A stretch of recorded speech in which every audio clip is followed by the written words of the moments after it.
I really look barely presentable right now, don't I? So, it is Wednesday, and I was supposed to go to beat-ups tonight with AJ. Well, things got changed at the very last minute, so I'm going to be sticking around here for the night. I just finished watching NXT, so I want to give my opinions on the show. Now, I did watch Main Event yesterday. I cannot really talk about it in depth because I kind of watched it at work, so needless to say, I really can't go into full detail. All three matches were really good. I mean, they weren't great, but they were good for what they were. The opening matchup was good, actually. I really enjoyed it, and I'm not a big fan of Los Matadores at all, but it was good for what it was. And I was really big on AJ Lee and Natalya. That was a really good match, and I very much enjoyed Dean Ambrose against Mark Henry. So, and I like the finish of both the last two matches. They were really good, so yeah. Obviously, it's interesting because with the first match, you normally don't put Ryback and Curtis Axel up against Los Matadores, so it was a fresh match. If we've seen before, we've not seen it very many times, so that's always a good thing to see something fresh. Especially in the tag team division where there's not much going on right now outside of the championships. But hopefully, that will change sooner rather than later. So yeah, if you get a chance to check out Main Event from yesterday, I would go out and check out Natalya and AJ. I like the finishing sequence, it was really awesome, and the way she got into the Black Widow, that worked really well.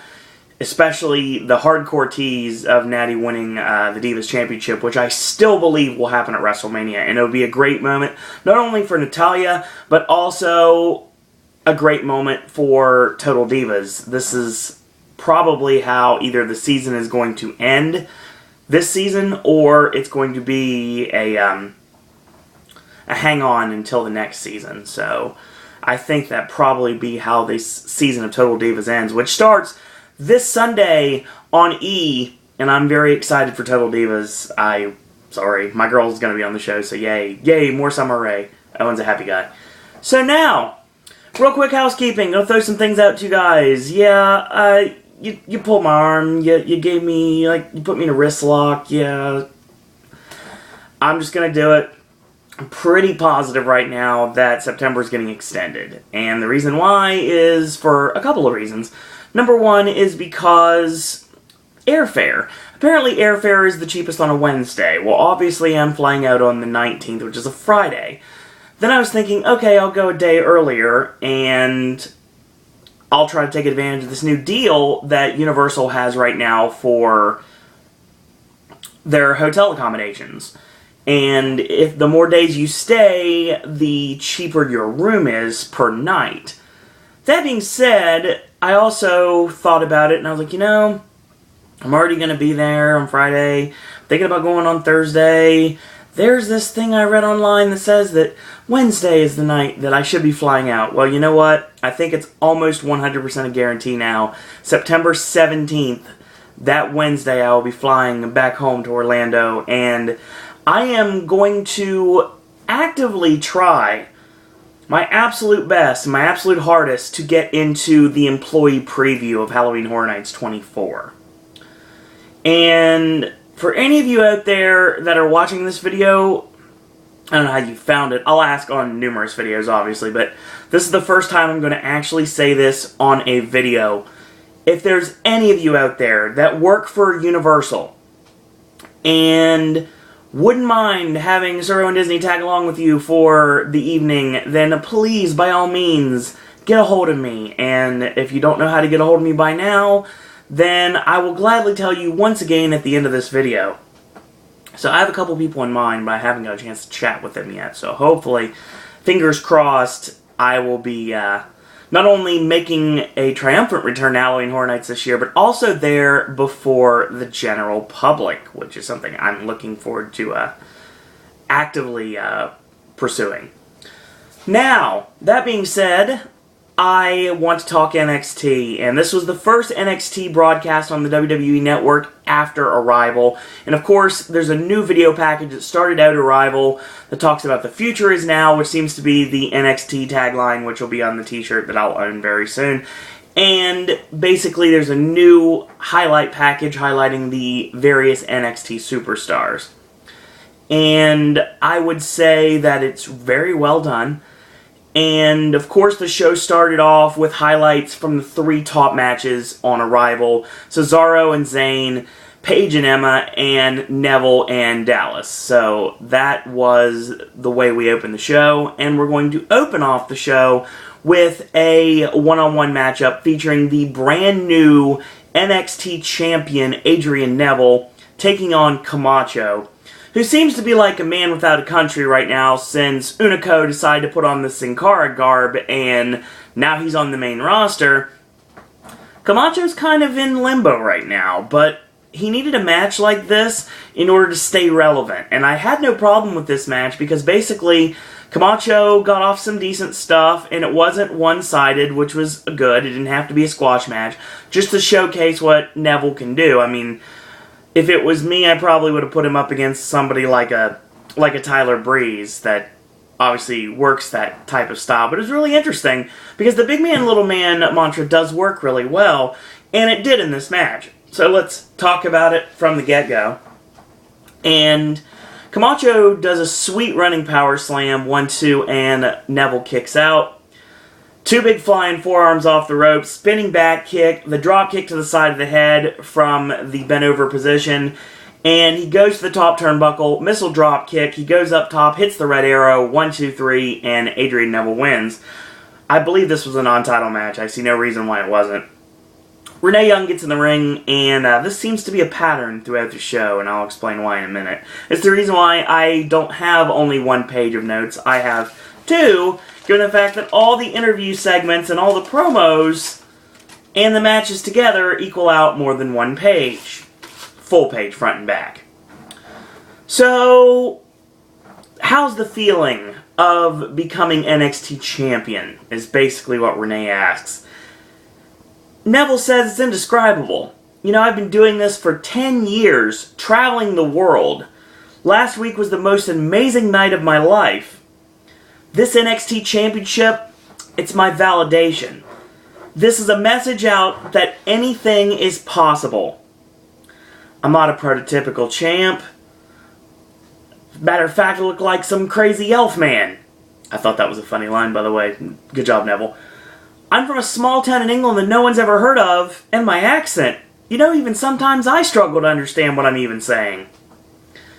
After all the comedy was over, he says, you can question my accent, you can question where I'm from, you can question anything about me, but one thing you cannot question is what I can do inside that ring. This NXT championship is the proof that I'm the very best in this ring. Another great thing about last week is 3 words. No more Bo. Cue Bo Dallas. So Bo Dallas comes out, he says, you know what, I've been thinking about our match since last week, and I want to congratulate you. You did something no one else has been able to do. You defeated me.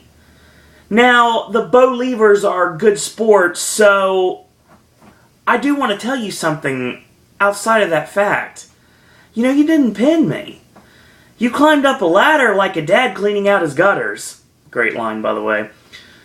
I'm cashing in my rematch soon to bring the championship back to my Bo Leavers. Neville, it's Bo time. I love the... For someone that doesn't like puns, and I'm not a very big advocate of puns, I will say right now that I love the Bo Dallas gimmick and how everything has Bo attached to it.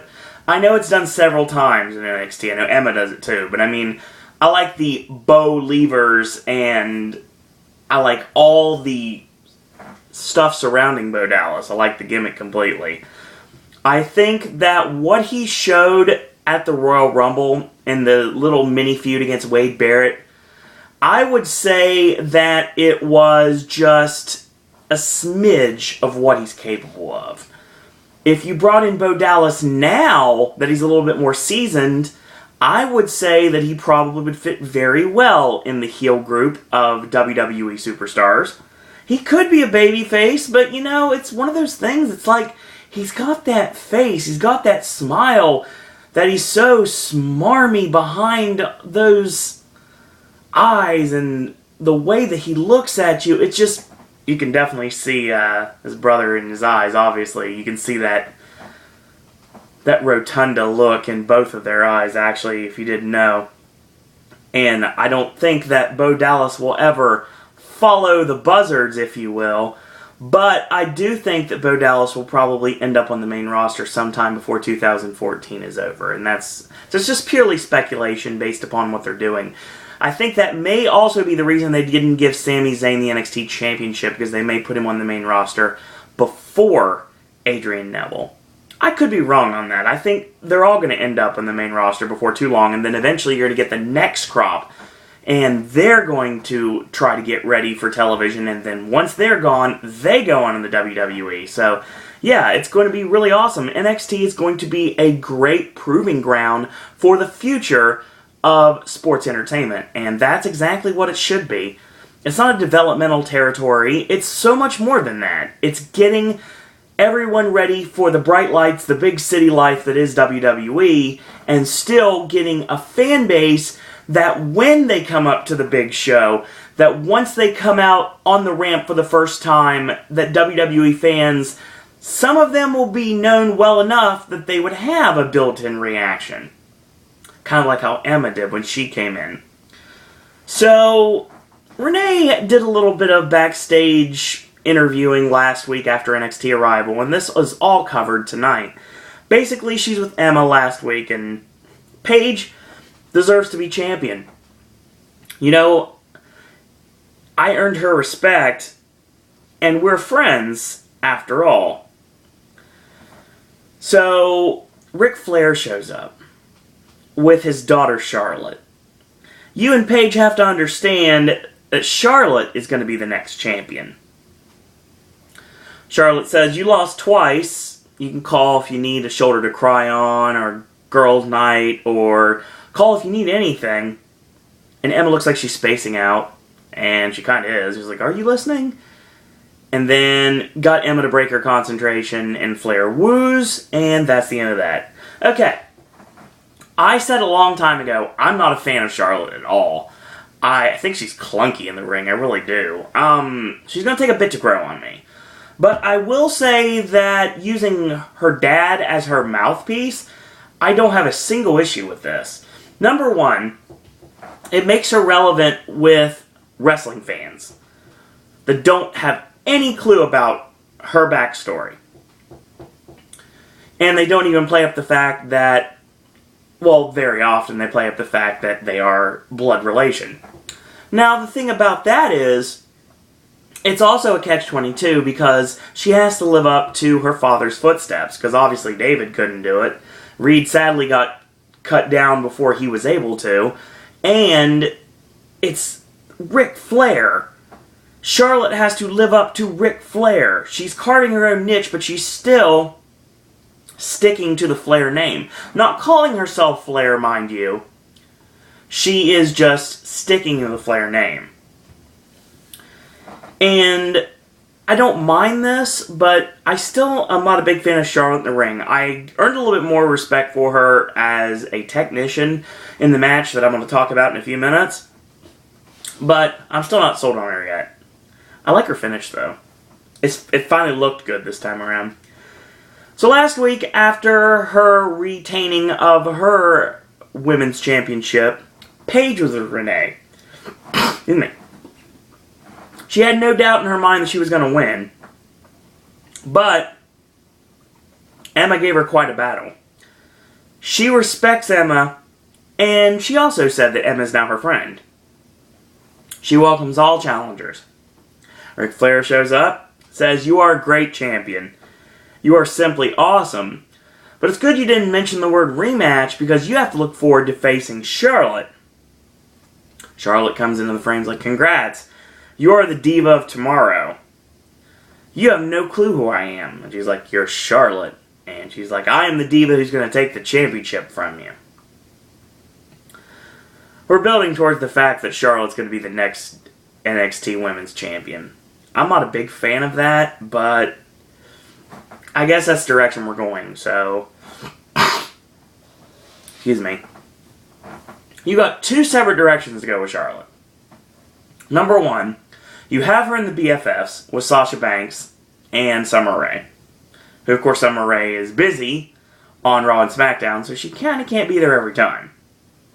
So Sasha Banks is now accompanying her to the ring. Then you got Ric Flair talking for her in interview segments. They have to make up their mind what they want to do. Obviously, Flair's not going to be there for every NXT show, and obviously he's not going to be able to do pre-tapes every week. That being said, you obviously have to realize that we're still going somewhere with this BFF storyline, obviously. And I think it's the right direction to go with this. With one promo, Charlotte has made herself the focal point of both the champion and the former number one contender.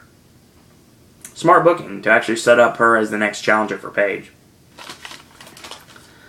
Speaking of that match, let's talk about it. So, next match on the show, it's Emma against Charlotte. Charlotte, of course, is accompanied to the ring by the boss herself, Sasha Banks. And apparently Sasha's living Opa Dunham style, if you understand what I mean. And she's got Summer Rae on a stick. So, yes, that's, I thought it was funny. It sounded good in my head. Sorry. If it didn't sound good to you guys, I apologize. It might have been a bad joke, but comedy for one is still comedy. Short match, but Emma, they do a lot of chain back and forth, and eventually Emma gets caught with a knee. Whip in, charges in, catches the boot up. Schoolgirl roll up by Emma, 1-2 and a kick out, and a whip in. Tip up, and Charlotte lands apparently on her ankle and goes into a Indian style position, holding her ankle. Emma goes for a cover immediately, gets a 2. So Charlotte's basically selling like her ankle is broken. Sasha Banks gets up on the ring apron to try to play up the work. Excuse me. Really should have got something to drink before I started this. And she's selling. And eventually she kips up and hits her standing Diamond Dust and gets the 3 off of it. So, which finally looked good. The finish finally looked good for a change. When she hit it before, when she was like a athletic baby face, it didn't work for me. It was literally a one-handed Diamond Dust from the standing position. This time it worked well because Emma was closer to the canvas, and it was more of a straight, impactful face bump. It looked good. So, Sami Zayn is interviewed, of course, by Renee yet again last week at NXT Arrival after the match with Cesaro. She asks how he feels. He doesn't really know how to answer that question. Asks what Cesaro said to him after they embraced when the match was over, and he basically shuts her down and says, you know what, that's kind of personal, but let me just say I got what I wanted out of everything. Up next, we get the NXT WWE Network debut of Corey Graves. So Graves comes out. He says, they call me Graves. See, he's kind of butthurt because he wasn't on NXT Arrival. See, ever since, I've had another thing in my mind, and that's Sami Zayn, and that's just sticking in my brain. You know, when was the last time you won a match? You know, all you need to succeed is heart. To get chance after chance after chance against somebody that you just can't beat. And you know what? I just need one chance. One opportunity, and I could beat Cesaro. But here they do. They put me in the ring with somebody that hasn't been relevant since, well, ever. And, you know, whatever, we'll just get through this and end it all. So, he goes to get in the ring. He gets in the ring. He leaves as the bell rings, like, forget it. He leaves. Tatsu comes out at 7, and Graves just mows him over with a clothesline. Tosses him into the ring steps.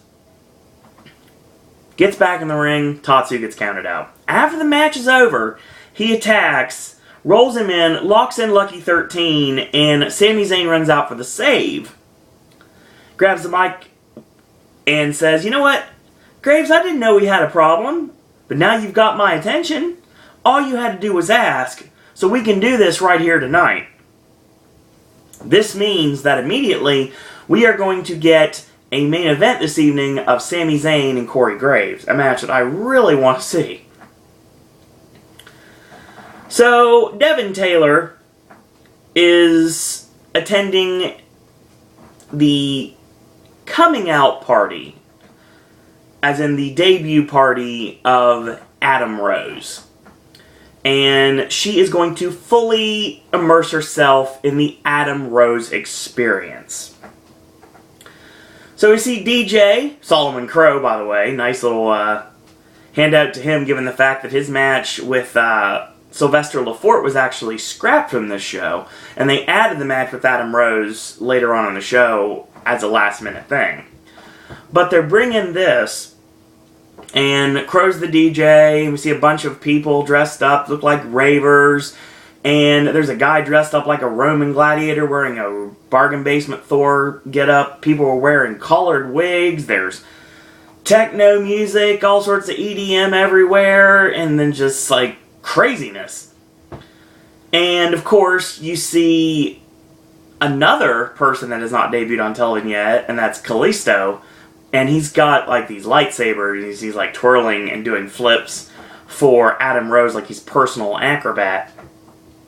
Rose is sitting in the corner with a couple of ladies on each arm on the couch. And Devin sits down. Rose says, "You know what? Everything you know is about to change. This is going to be epic, of Jurassic proportions." So, what this is going on, there's all sorts of craziness, and then Rose's theme music hits, and he's like, "Oh, that's my jam," and the next thing you know, he gets up, he starts doing his dance, and his air humping and everything to the dance, and it's just like, it's like a whacked out party, it's insane, it's literally an experience, to say the least.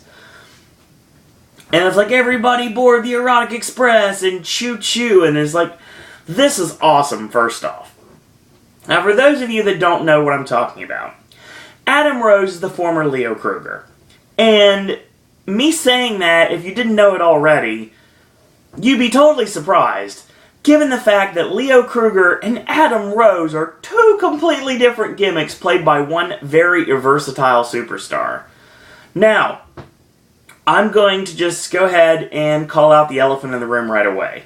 This is WWE's way of telling us that somebody recently watched Forgetting Sarah Marshall or Get Him to the Greek, because Adam Rose, in essence, is Aldous Snow, which is Russell Brand's character from the movie, in every way possible. Now, I don't have an issue with this, but it's not just that. He takes it and he puts an own spin on it, which makes it unique, which makes it familiar, but makes it also original in the same way. So this is basically what we have now. And this would be the next match of the evening. But before that, we actually get a really ironic segment, to say the least. Excuse me. Xavier Woods, nursing his wounds from his absolute beating from Alexander Rusev last week at NXT Arrival. He calls out Rusev, he says he wants a match. He calls him Ivan Drago, and you could call me Creed. Longtime wrestling fans probably giggled at this, or politely laughed, because remember when there was a time, a long time ago, in a kingdom far, far away, when Xavier Woods used to come out dressed in red, white, and blue, and he was Consequences Creed. Yes.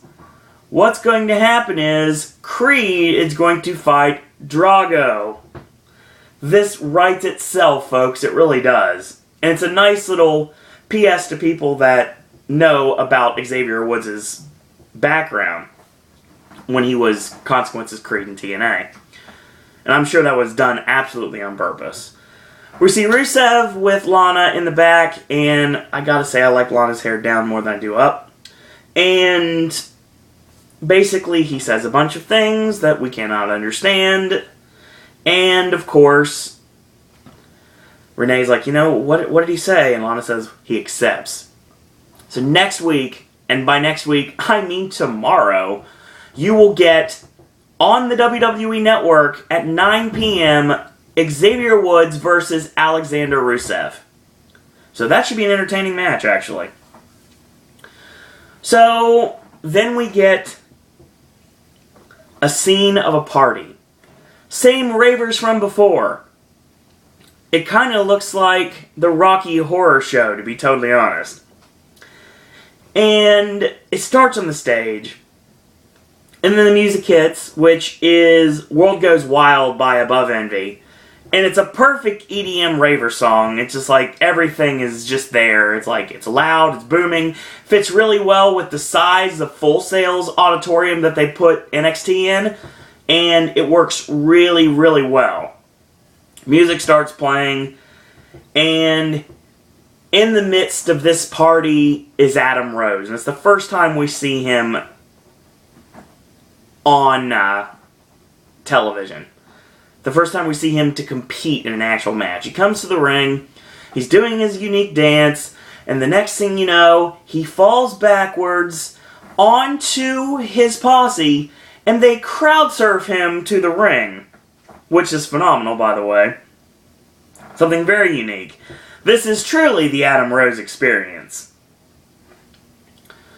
So, once the bell rings, we find out Rose's opponent is the San Antonio Cowboy Wesley Blake, which I believe, if I remember correctly, has done one appearance on NXT before. I might be wrong about that. I think he's somebody that's been jobbed out of the Ascension before. Anyway, I'm pretty sure, because I think almost everybody that is a no-name in NXT has jobbed out of the Ascension at least once. So, we go through the match, and a lot of really unorthodox maneuvers. And in the middle of the match, Rose just snaps, double legs Wesley Blake, and starts raining down elbows to the head. And then simultaneously kneeing him in the side, and alternating knees and elbow strikes. He catches him with a short arm into a spine buster. Choo-choo, the Erotic Express comes through with the lariat, which used to be called the slice, and that's all she wrote. 1, 2, 3, and Adam Rose wins. Rose walks up the ramp, and he finds the partygoers, and they go on dancing all night and staying a little longer. So yeah, that was awesome in every way possible. Adam Rose is the real deal. And hi, my name is Sir Owen Disney, and I'm a rosebud. I guess that's what we're going to be called now. I don't, or maybe I think the female fans are rose petals. I think the male fans are rosebuds. I may be wrong, but I have to learn the vernacular later on. But I am a fan of Adam Rose. Adam Rose is awesome. He gives a party atmosphere that we have not seen in a long time in professional wrestling, and I'm really excited to see where they go with him. And this is the perfect reason right now to institute a second singles championship in NXT. Remember how I talked about the WWE 2K14 taking Zack Ryder's Internet Championship and giving it to Tyler Breeze? I think now what we do is we institute another championship in NXT. So people that are not necessarily ready for the main event yet, or are on the cusp of breaking out and into the main event themselves, have something to shoot for.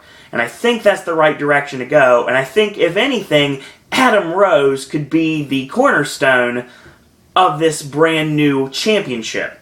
And I think that's what they should do. towards the summer. I think we lead it into SummerSlam and maybe do the tournament final actually at SummerSlam, or maybe the pre-show match for SummerSlam. That makes sense. Because I still believe that NXT matches will take place at WrestleMania this year. Because obviously, fans are starting to really get into NXT. NXT is going to become a brand of its own a lot more than it was when you could watch it on Bright House Cable in Orlando, or you could just go to Full Sail and see it, or you were watching it online. This is actually going to be a big deal for WWE. So we get our main event up next. It's Sami Zayn against Corey Graves. This match was really good. Very submission heavy, and deservingly so considering the fact the former El Generico and Sterling James Keenan battling in the ring. Is really awesome to see this. They're main eventing the match. I like Graves' style. It works really well for me. Graves has got a 3/4 Nelson on Sami Zayn, and when he breaks the hold, he knees Sami for good measure. A big forearm, and then Sami with a forearm charges in with a big forearm in the corner on Sami Zayn. And once again, he makes a cover 1-2 and a kick out. So he goes back to the 3/4 Nelson again. Sami breaks out of it, ends up getting caught with a backdrop suplex, 1-2, Sami Zayn kicks out. He steps on his face. Literally, steps on his face. Makes a cover, 1-2, and a kick out. Back to the 3/4 Nelson, and finally, Sami finds a means of escape. Punches his way out, whip in, and he drop downs, catches him off the rope, and a clothesline. And another clothesline. Whip in, catches him off the ropes with a high back body drop. And he charges in and gets caught with a stiff forearm right to the jaw.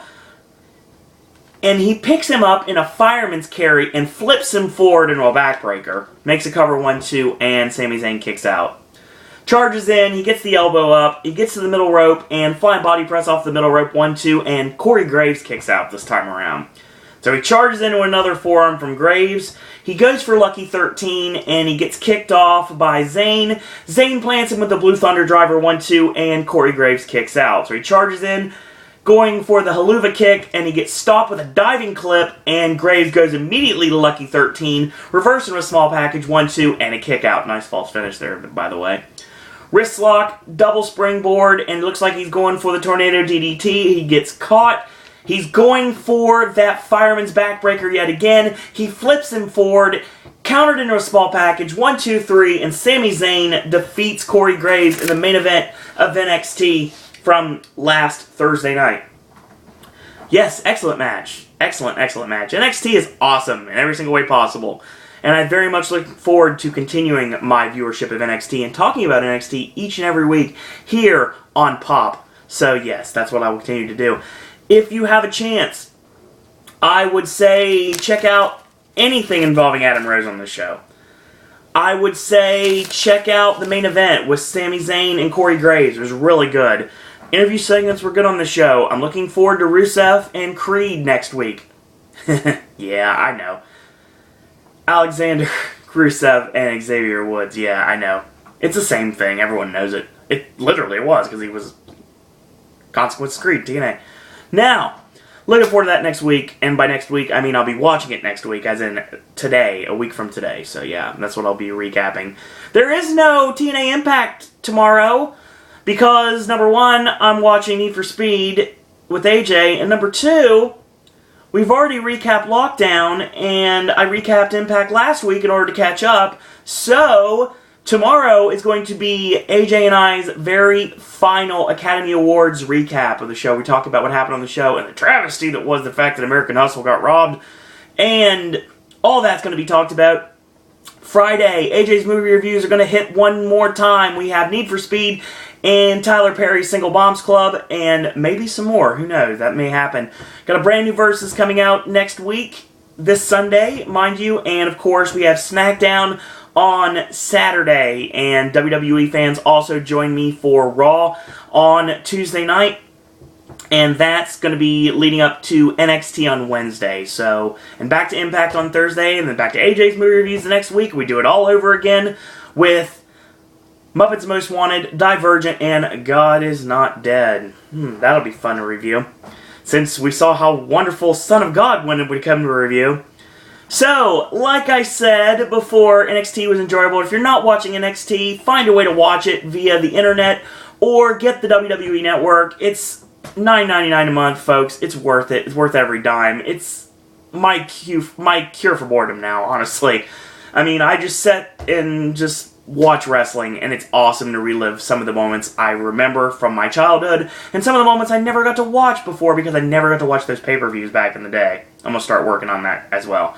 So, that being said, if you like these videos, tell your friends about them, leave a comment, do subscribe, and help spread the word about Pop. We are over 28,000 views here on this channel, and thank you to each and every one of you out there for helping us get to that number in such a very short amount of time. We are over 600 subscribers and trying to hit 1,050,000 views by the time 2014 is over, and let us get that way. And if you want to go ahead and like our Facebook fan page, it's Sir Owen Disney Pop.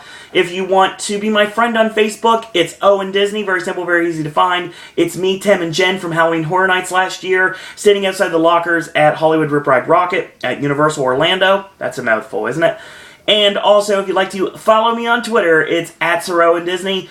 And last but certainly not least, you want to send your thoughts, comments, queries, and opinions. You have ideas you'd like for Pop. You want to be a Popcaster yourself. You want to send your contributions. You're more than welcome to do that. Or if you are or know someone that is able to get me into the employee preview at Halloween Horror Nights 24 this year, send me an email, sirowendisney@gmail.com. In the meantime, thank you guys and girls out there for watching. And until tomorrow, boys and girls, that's all I got to say about that.